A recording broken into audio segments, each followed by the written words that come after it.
What's up, everyone? Welcome back to Andrew Marlowe Studios. Thank you so much for joining us here in the drawing and painting studio. So today I wanted to make a little video talking about the brushes that I use for oil painting, and I think I've never really talked specifically about the brushes for oil painting, but I think it's very important. I think it's a very important aspect of the painting process, almost more important than what it is you're actually painting. I'm not going to get into the real technical aspects of what the brushes are called and their traditional meanings and all that type of thing, but I do want to tell you a little bit about how I use these brushes to sort of what implications these brushes have on my oil paintings, sort of the ideas behind why I use these brushes, the different variety of brushes that I use. Make sure you guys follow me on Instagram at Andrew Marlowe Artist. So without further ado, let's get into this oil painting little tutorial here. Not an oil painting tutorial, but more like a brush tutorial.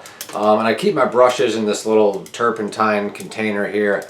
And this is, if you walk into my studio, you'll see that I use a fairly limited supply of brushes here. All I really have here is the ones that are in here. I'll take out some of the big ones here. We got a couple small ones, but pretty much primarily, and I don't even really use this one that much either.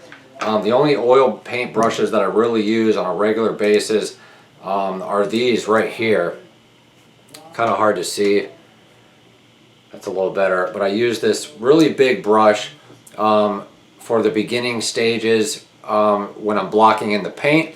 Not necessarily the beginning stages of the actual sketch, because when I'm actually doing a sketch I might use a smaller brush. But for the actual painting process, when I'm blocking in color, when I'm loading on that paint and I want everything to be nice and thick, I'll use a nice big brush like this. I think this is known as like a flat. No, it's actually a filbert, I'm sorry. So this is a filbert oil paint brush. It's a little dirty, I gotta clean that out. And I also have a little smaller, sort of a rougher version of that made of, what do they call this stuff? Can't think of the name. But this is an extra long filbert, so same style. Filberts are really good for just laying on thick layers of paint, which is kind of what you're trying to do in the initial stages of oil painting. For some of the smaller parts of the oil painting process, I have this small brush. It's very old, it's very beat up. It's definitely seen better days. It used to be more like a, I forgot what this actual brush actually was originally. I think it might have been some type of a long brush or something, but I really like the way that it's kind of, I think it's definitely time for a new brush now, but it's still really good for blocking in like eyes or something, or shadows under the nose, or just creating little different designs. And that's the thing about brushes. You'll find that you kind of learn how to use them when they're really brand new, and once you start using them for like 6 months or a year, they start to deteriorate, but you can still use them. And this is a long brush that's still got some oil paint on it here. This, what do they call this? This is like a linear tracer long brush, I guess is what they call it. Really small, skinny head. Really good for painting just little details, like, I don't know, the line between a mouth or little strands of hair. Really excellent for that type of stuff. I'm not really going to get into the brands, or like I said, I'm not going to get into the types of brushes, because all of that stuff is just kind of like schematics, or whatever you call it, semantics. You don't really need to know the type of brush. I mean, when you're going to the store to buy brushes, you kind of want to have a general idea of what it is you're buying, but you don't need to know about it. You just need to look at the brush and kind of think to yourself, hey, is this brush good? Is this brush gonna create good strokes for the style of painting that I'm doing? And you should experiment with a lot of different types of brushes, but you'll find that when you're in your painting process, you're going to want to keep things simple, and the less brushes you have, the more creative, and the more efficient your painting process is going to be. And I do have other brushes. I have tons and tons of brushes, but I found that just recently I've fallen into some kind of a working system, a working pattern, where I don't really need a whole lot of brushes. And we'll get into some of the smaller brushes that I do use here. And so as far as these big long brushes, I also have this in my collection too. This is known as a fan brush. This is really good for smoothing out skin tones, or just making little trees like Bob Ross. That's not really what I use it for, but you can make little trees with it because it's really skinny. You can just blend skin tones. You can make really smooth, you know, transitions and stuff like that. You can do little cool things in the background. Kind of has a weird little goofy shape, but it's really cool. But for the most part, when I'm just blocking in my oil paintings and just trying to get everything, I just use a really nice big brush like this.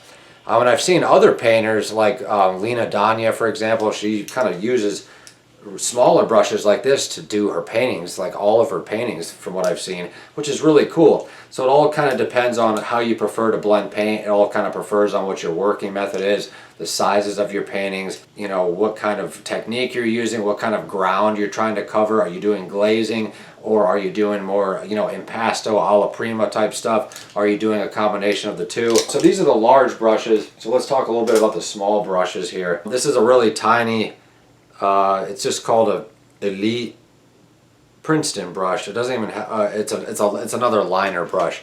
Really small liner brush there. It's really itty bitty. Really good for like eyelashes or eyebrows, stuff like that. If you're just trying to kind of, also really good for really teeny tiny strands of hair if you're trying to get real intricate with the details. And I also have this skinnier liner brush that was actually more like the size of this, but as you can see, I've cut it down. I yanked a bunch of hairs out of there and trimmed it down, so it's really thin, and it's really good for painting eyelashes, because I'm all about the eyelashes in my paintings. I just love it. Kind of gives my paintings their kind of unique little style. So I like to sort of have that little aspect of detail in them. Yeah, two tiny brushes. Sometimes I've even gone to like a brush that only has one or two strands.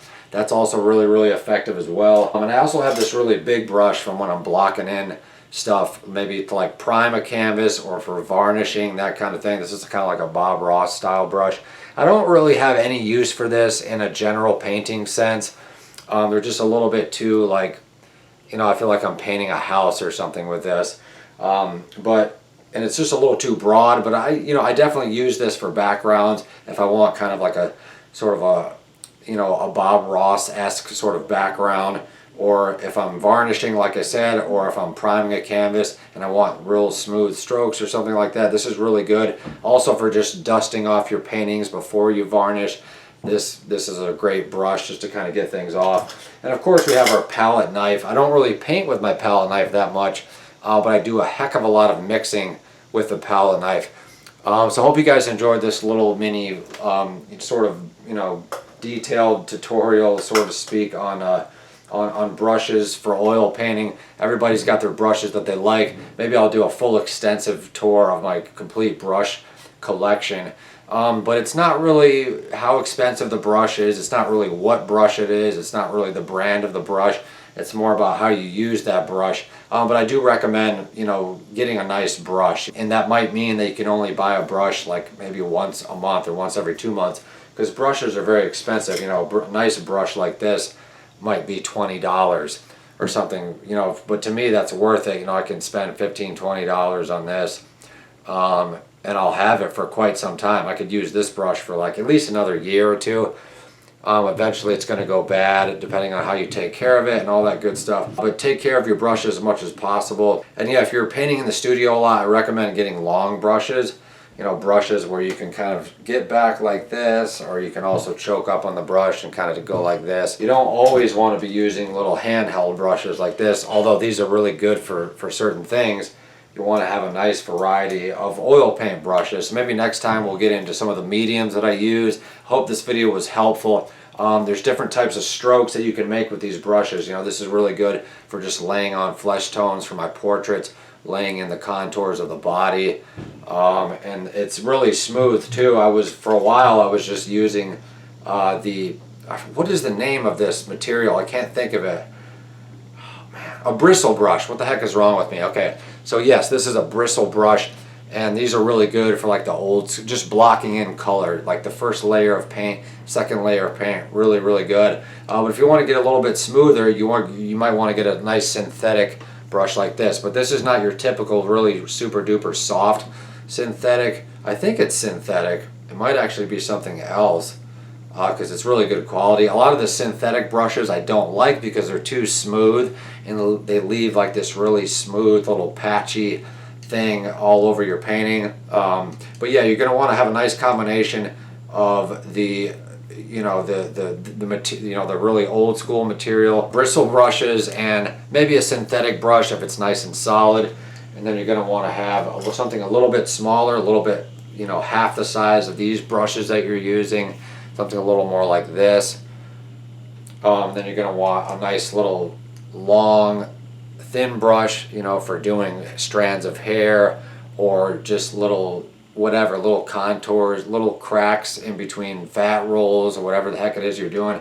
A little line for under the armpit, or a little line under the chin here, or a little line between the mouth, a little line for the separation of the eye, or whatever the case is. But you're not, you have to your brushes kind of find you, is kind of what I'm trying to say. You don't really find your brushes. Your brushes have a way of finding you. It's weird how that works out like that. Thank you so much for watching this video, guys. If you guys want to see more art tutorials, oil painting videos, studio vlogs, make sure you guys like this video, and we'll see you guys next time.